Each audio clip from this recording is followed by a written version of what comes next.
datang di kontennya Guru Sejarah. Kalian bisa mendapatkan informasi terkait materi pelajaran sejarah, konten gaming, dan juga konten edukasi naratif. Story ya. So, itu ini.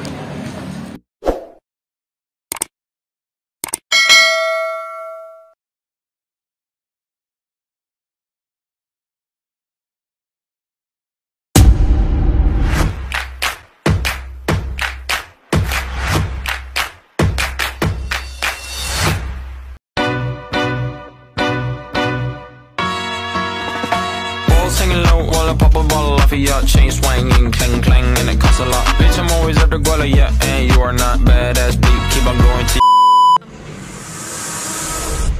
Kerajaan Singosan. Pagi itu, suara tangis bayi terdengar nyaring berasal dari rumah Kek Endok. Pagi ini Kek Endok baru saja melahirkan putra pertama mereka.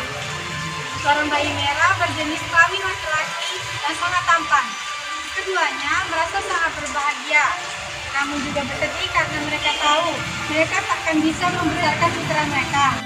Hari menjelang siang, saat suami Kek Endok mengendap-endap berjalan menuju tempat pemakaman desa yang terletak agak jauh dari rumah mereka.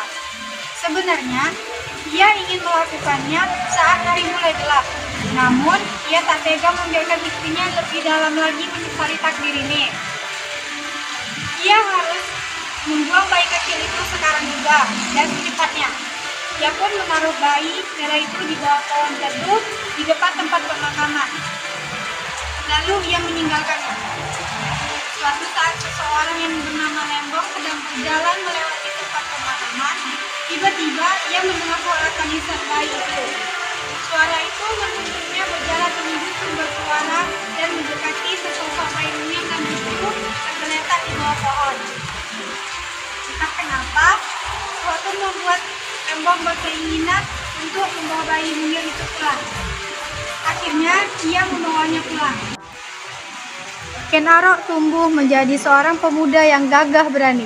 Namun sayangnya, ia terbiasa dengan didikan kurang baik dari Lembong yang membuatnya tak terpuji seperti berjudi dan mabuk-mabukan. Suatu ketika, Ken Arok sedang mabuk berat sehingga tanpa ia sadari, malam itu ia tidur di teras sebuah rumah yang tak ia kenal pemiliknya. Setelah pagi tiba, seorang pak tua membangunkannya dengan lembut. Hai anakku, mengapa kau tidur di sini? Apa yang terjadi kepadamu?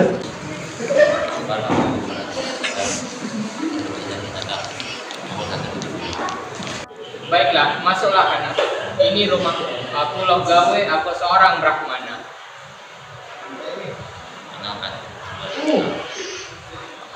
Duduklah Ken Arok, aku ingin menyampaikan sesuatu kepadamu.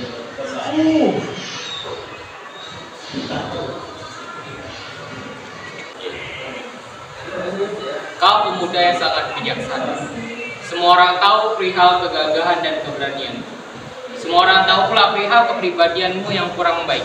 Andai kata kau mau berubah, aku akan sangat bahagia. Aku juga sudah menyediakan tempat untuk kau mengabdikan diri ke jalan kebaikan. Kau akan mengabdi kepada Tunggul Ametung, seorang pemimpin daerah Kumail. Ia sedang mencari pengawal pribadi. Aku yakin kau akan diterima sebagai pengawal pribadinya dengan sangat mudah. Sudahlah. Pagi itu, Logawe mengajak Ken Arok ke Tumapel untuk mengenalkannya kepada Tunggul Ametung.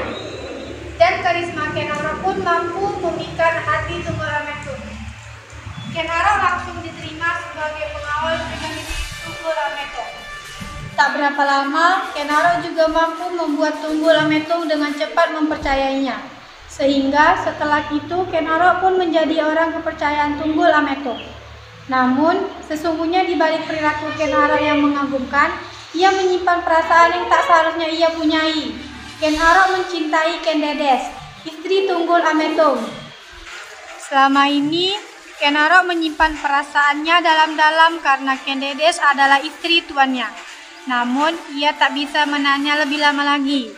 Hingga pada suatu hari saat Ken Arok duduk termenung sendirian, pikiran jahat itu pun muncul. Aku ini tampan, gagah pesona pula. Seharusnya akulah yang memimpin Tumapel ini. Bantuanku yang lemah itu. Bahkan memimpin lembaga kota saja ia tak mampu. Aku yang melakukannya. Aku yang mampu.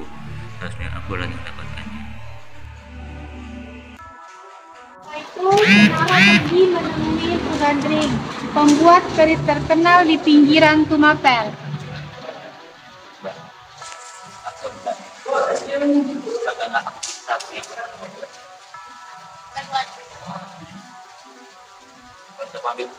Tunggulah barang sabar dulu.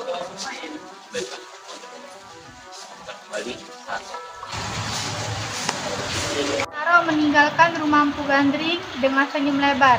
Dia tak sabar membayangkan betapa indah keris yang hendak digunakan untuk membunuh Tunggul itu dan mendapatkan apa yang dia mau. Sebulan kemudian, Kenaro kembali menemui Empu Gandring. Kedatangannya bermaksud menagih keris yang ia pesan. Bagaimana? Apa terjadi? Sabarlah anak muda, aku sedang menyempurnakan.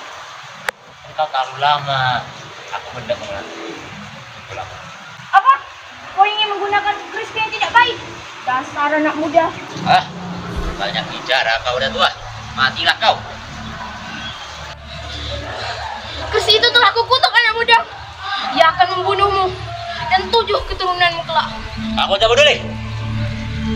Kenaro menusuk perut Empu Gandring. Ia segera meninggalkan tempat itu sebelum ada seorang pun tahu. Ia segera kembali ke pusat daerah Tumapel. Di jalan, ia bertemu dengan Kebo Ijo, sahabatnya.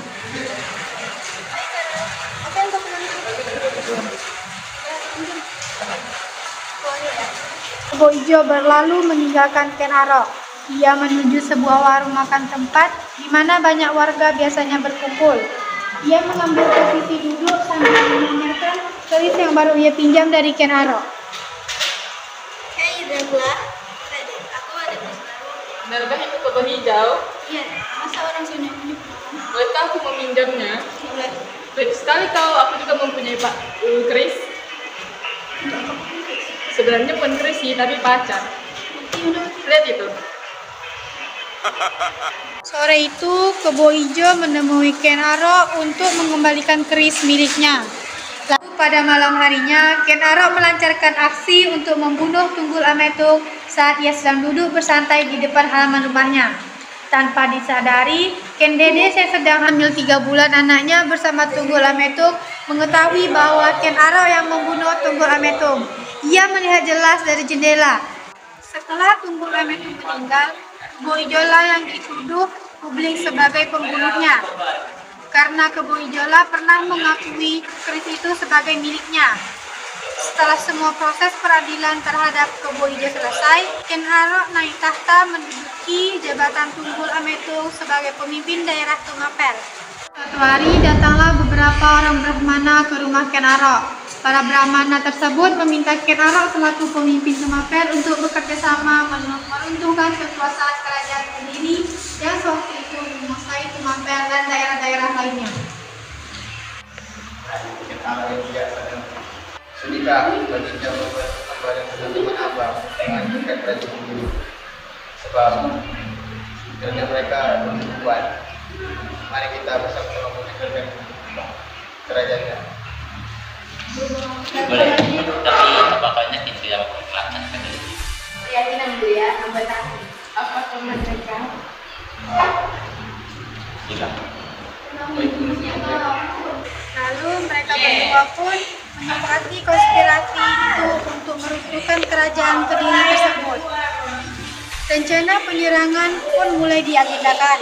Akhirnya, setelah dilakukan penyerangan, pasukan kerajaan Kediri dapat dikalahkan.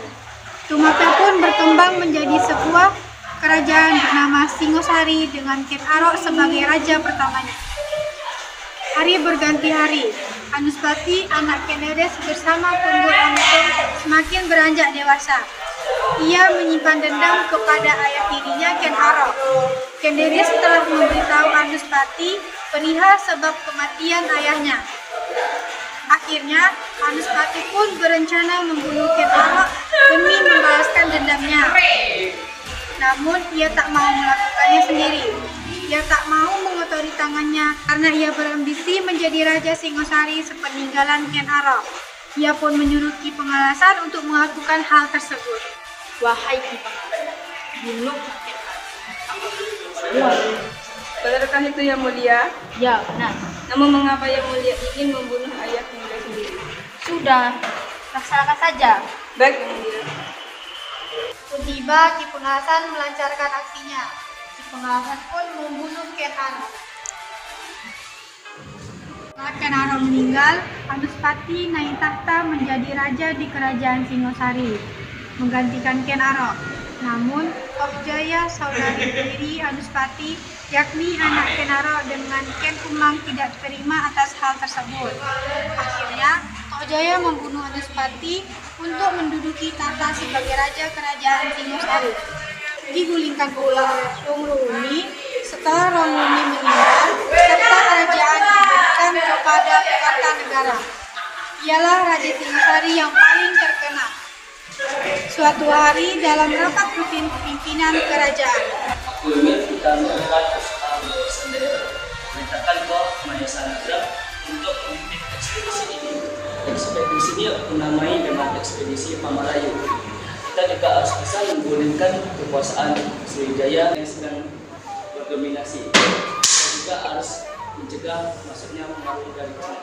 Bagaimana menurut kalian? Yang mulia, jika itu keinginan yang mulia akan kami laksanakan. ya berangkatlah Mayasanaga menjalankan ekspedisi Pamalayu yang diamanatkan kepadanya. Ternyata Kaisar Cina mengirimkan seorang utusannya bernama Menqi untuk melakukan perjanjian damai dengan Kartanegara. Xi Jinping, Indan Cenlong. Oke, dan bahwa itu artinya dari keadaan Cina ingin Kartanegara malah berbuat kasar kepadanya. Hal tersebut menimbulkan permusuhan yang semakin mendalam antara Kaisar Cina dengan Raja Kartanegara. Selain itu, diam-diam penguasa daerah Kediri, Jayakatwang merencanakan upaya penyerangan terhadap Singosari. Setelah mengetahui kelemahan pasukan Singosari di ibu kota itu, karena pasukan Singosari banyak yang dikirim untuk ekspedisi Pamalayu. Penyerangan pun dilaksanakan untuk menghadapi Kartanegara. Jayakatwang mengutus Raden Wijaya dan Pangeran Ardanaja untuk memimpin pasukan pertahanan. Namun, tiba-tiba Pangeran Ardanaja yang merupakan menantu dari Kartanegara, namun juga anak dari Jayakatwang, balik membela pasukan Jayakatwang.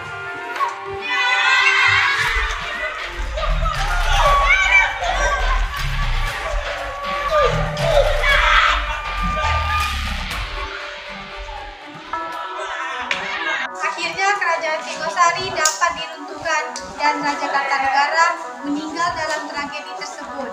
Dengan meninggalkan Raja Kartanegara, tamatlah riwayat kerajaan Singosari.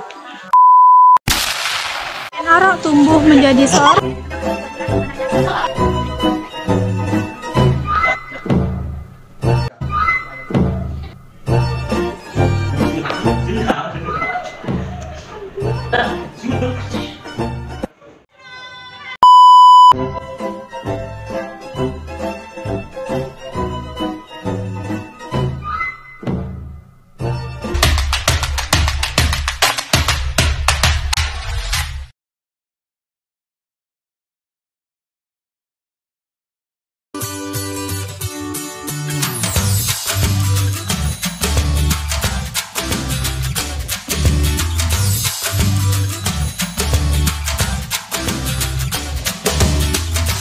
Nama Pajapahit dipilih Raden Wijaya.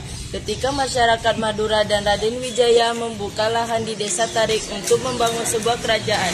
Pada saat itu ditemukan buah majaya yang rasanya pahit. Maka pada saat itu pula lah Raden Wijaya memberi nama kerajaan yang akan berdiri menjadi Kerajaan Majapahit. Majapahit berjalan di bawah pemerintahan Raden Wijaya. Raden Wijaya pun memiliki pati yang bernama Ranggalawe dan Lembusora. Diceritakan Raden Wijaya bersama patinya sedang berada di ruang kerajaan. Wahai pati-patiku, berjanjilah kalian akan setia kepadaku. Berbuatlah yang terbaik untuk rakyat Majapahit. Apakah kalian mengerti para pati-patiku? Baik, Baginda, kami mengerti. Usai mengobrol di ruang kerajaan, ternyata Ranggalawe dan Nusara merencanakan sebuah pemberontakan untuk merebut tahta kerajaan dari Raden Wijaya. Temanku, aku sungguh tidak puas dengan kedudukan yang diberikan Raden Wijaya kepadaku. Aku pun sudah tidak sabar untuk mengambil tahta kerajaan dari Raden Wijaya. Benar, aku pun telah siap untuk merebut tahta kerajaan tersebut. Telah banyak prajurit yang membantu untuk pemberontakan tersebut. Akhirnya pertarungan pun tak dapat dihindari. Akhir dari pertentangan itu adalah sebuah pertarungan yang mengakibatkan Raden Wijaya meninggal. Dan untuk menghormati Raden Wijaya dibuatlah patung dalam bentuk Dewa Wisnu dan Dewa Siwa. Raden Wijaya meninggal, Permaisuri Tribuneswari melaksanakan pesan Raden Wijaya ketika masih hidup, yaitu untuk mengangkat Jayanegara menjadi raja. Maka diselenggarakanlah acara pemberian kekuasaan kepada Jayanegara di depan kerajaan yang penuh dengan rakyat yang ramai. Jayanegara, duduk dan tunduklah, nak. Sekarang Kerajaan Majapahit membutuhkan pemimpin, dan kau adalah seorang putra mahkota. Maka ibunda mewakili ayahandamu menyerahkan seluruh tanggung jawab Kerajaan Majapahit kepadamu. Baik, ibunda. Saya siap menerima beban dan tanggung jawab Kerajaan Majapahit. Ananda siap menjadi raja. Maka Jayanegara pun menjadi raja menggantikan ayahnya Jayanegara. Saat masa awal pemerintahan Jayanegara, ia mulai dihasut oleh Mahapati yang licik. Tidak, tidak. Seperti keadaan kerajaan semakin gawat. Memangnya ada kejadian apa? Banyak yang mengkhianatimu, salah satunya Patih. Kalau begitu, kamu selesaikan dan tuntaskan mereka semua. Berjalannya waktu, terdengarlah kabar kalau semua keluarga Nambi dan pendukungnya mati dibunuh oleh Mahapati. Dan Mahapati pun terus mengasuh Jayanegara. Akhirnya Jayanegara memutuskan untuk menghukum mati Mahapati tersebut. Dasar kau licik, Mahapati. Kau menghasutku demi mendapatkan kerajaan. Maafkan hamba, Baginda Raja. Mahapati tersebut dihukum mati. Kondisi kerajaan mulai normal. Namun dengan berjalannya waktu, pemberontakan terus terjadi seperti pemberontakan Putih yang cukup berbahaya. Berkat pimpinan Bayangkari Gajah Mada, maka Putih dan kawannya dapat dilenyapkan pada saat itu pula. Gajah Mada diangkat menjadi Pati Kahuripan dan tak lama kemudian diangkat menjadi Pati Kadiri. Semasinya Jayanegara memerintah, namun tidak disangka Jayanegara bermain intrik dengan istri seorang tabib yang bernama Tabib Tanca. Tanpa sepengetahuan Jayanegara, Tabib Tanca ternyata telah mengetahui hal tersebut. Hingga pada akhirnya pada malam saat semua telah terlelap, Tabib Tanca memasuki kamar Jayanegara. Hei Jayanegara, Ada apa kamu malam-malam di kamarku? sudah, jangan usah berpura-pura. Aku tahu semua keburukanmu. Kau berselingkuh dengan istrimu, kan? Aku sudah tahu hal itu. Maafkan aku saja, telah membohongi. Aku tidak bisa maafkanmu. Bersiaplah, kau akan mati. Setelah peristiwa pembunuhan itu terjadi, Jayanegara digantikan oleh sepupunya Triwana Tunggadewi Jayawardhani. Ia dibantu oleh suaminya Kartawardhana untuk menjalankan roda pemerintahan. Di pada masa pemerintahan yang meletus pemberontakan di Sejak tahun 1131. Akan tetapi pemberontakan ini berhasil ditumpas oleh Gajah Mada. Adinda, Gajah Mada telah banyak membantu kita dalam mengalahkan para pemberontak. Menurut Kakanda, alangkah baiknya jika Adinda mengangkat Gajah Mada menjadi Patih Mangkubumi di upacara pelantikan. Semoga saja Gajah Mada memiliki tujuan yang sama seperti kita, yaitu menyatukan Nusantara. Ya, semoga saja. Tibalah saatnya pelantikan digelar. Gajah Mada, kau telah berhasil membantuku dalam pemberontakan itu. Aku sangat berterima kasih padamu. Karena itu, aku akan mengangkatmu sebagai Patih Mangkubumi. Baginda, benarkah kau akan memberikan gelar Patih Mangkubumi? Tentu saja. Kau pantas mendapatkan itu. Terima kasih Baginda karena telah memberikan gelar terhormat seperti itu. Maka di depan para pembesar kerajaan ini, aku bersumpah telah mengawas kalah Nusantara. Isum akti palapa. Bangka, ring Burun, ring Serang, ring Sunda, ring Palembang, ring Tamasik, Sawanan Sur, akti palapa.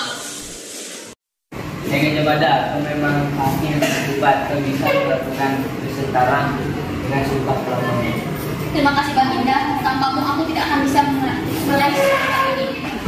Pada masa pemerintahan Hayam Wuruk terjadi peristiwa bubar. Peristiwa ini terjadi di ibu kota Majapahit, tepatnya di sebuah lapangan luas. Awalnya adalah sebuah tipu muslihat Gajah Mada untuk menundukkan kerajaan Sunda pada Raja Rat. Gajah Mada telah berhasil mendatangkan Raja Sunda Sri Baduga Maharaja dan putrinya, Dia Pitaloka. Aku kira umurku sudah cukup dewasa.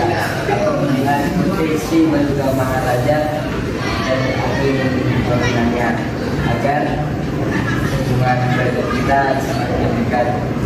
Tidak Baginda, hamba akan menjodohkan Anda dengan Dia Pitaloka. Namun perjodohan ini kita akan menggunakan sebagai tipu muslihat agar kerajaan Sunda Pajajaran mau mengakui kedaulatan kita. Baik. Lapangan luas saat Gajah Mada dan Sri Baduga Maharaja dipertemukan. Ya. Hai Sri Baduga, kerajaanku hanya memiliki banyak putri. Namun kau harus mengakui kedaulatan Majapahit. Kerajaan Majapahit, apa kau setuju? Aku tidak setuju. Aku tidak mau putriku menjadi permainan politik.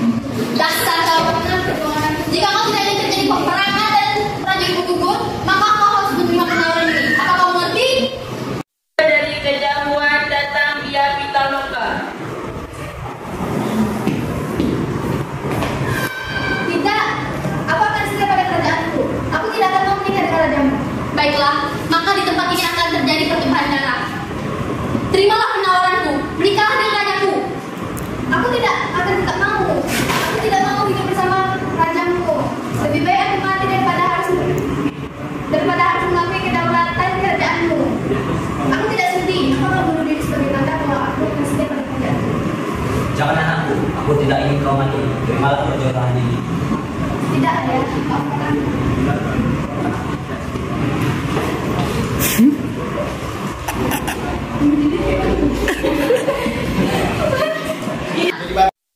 Sri Baduga tidak dapat menghalang keinginan putrinya dan Dia Pitaloka pun mati. Terjadilah sebuah peperangan besar yang melibatkan dua kerajaan tersebut yang dikenal dengan peristiwa Bubar. Setelah peristiwa Bubar, Gajah Mada mengundur dirinya dari jabatan karena usia lanjut. Terima kasih kau telah mengabdi kepada kerajaan. Meskipun kau tidak menjadi patiku lagi. Saya akan tetap dan selalu setia pada kerajaan Majapahit, Baginda. Beberapa lama Majapahit berjaya, ternyata tibalah masa keruntuhannya. Kenapa dari itu menghilang kerajaan ini dalam seiring waktu? Gajah Mada dan ibunya Tribua Tunggadewi Hayam Wuruk kehilangan penasehatnya dan menyebabkan kerajaan menjadi ganjang-ganjing. Persaingan dan intrik politik di antara keluarga kerajaan pun terjadi setelah Hayam Wuruk meninggal pada tahun 1389. Ketika mendengar ayahnya meninggal, maka putra Hayam Wuruk dari seorang selir yang bernama Wirabumi pun sempat memikirkan keinginannya menjadi raja. Akan tetapi yang berhak menjadi seorang raja untuk menggantikan Hayam Wuruk adalah putri Hayam Wuruk dari seorang permaisuri yang bernama Kesuwardani. Kalau yang pantas untuk menjadi raja, bukan suamimu itu. Dia tidak pantas untuk menjadi raja. Pak, bukan aku tidak mungkin menjadi raja, namun aku belum siap untuk menjadi raja dari Apa? Kau tidak siap untuk menjadi raja? Suamimu itu tidak pantas untuk menjadi raja. Istriku, kalau aku tak mau jadi raja, gue jadi raja. Apa? Kau sepele kali ngomong gitu. Aku yakin kalau kau menjadi raja, kerajaan ini akan runtuh. Runtuhkan Majapahit. Ya.